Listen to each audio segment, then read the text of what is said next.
नमस्कार मैत्रिणींनो, स्वागत करते तुमचं आजच्या एका नवीन व्हिडिओमध्ये। तर आजचा व्हिडिओ आहे आपला फॅब्रिक पेंटिंगचं। ते डिझाईन कशी असते, आता पहिला कसं ट्रेंड निघाला होता आरी वर्क करायचं किंवा ब्लाऊज भरून घ्यायचे, त्याचप्रमाणे आता नवीन ट्रेंड निघालेला आहे फॅब्रिक पेंटिंग। म्हणजे जो आपला ब्लाऊज पीस असतो त्याच्यावर असे पेंट करून घेतले जातात। जी पण आपल्याला कुठली डिझाईन हवी असेल ती अशा प्रकारे आपण पेंट करून ब्लाऊजवर डिझाईन बनवू शकतो। हातावर किंवा गळ्यावर, पाठीवर कुठं पण अशी आपण फॅब्रिक पेंटिंग करू शकतो। तर तुम्हाला फॅब्रिक पेंटिंगविषयी माहिती होती का नाही ते मला कमेंट करून नक्की सांगा। आणि तुम्हाला ही फॅब्रिक पेंटिंगची डिझाईन कशी वाटली ती पण नक्की कमेंट करून सांगा।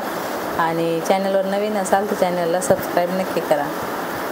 आणि अगोदर सगळे कसे आरी वर्कने ब्लाऊज भरायचे, तसेच आता बऱ्याच प्रमाणात आरी वर्क नाही पण असे फॅब्रिक पेंटिंगने ब्लाऊज खूप छान असे डिझाईन केले जातात। तर तुम्हाला ही फॅब्रिक पेंटिंगची डिझाईन आवडली का ते कमेंट करून मला नक्की सांगा।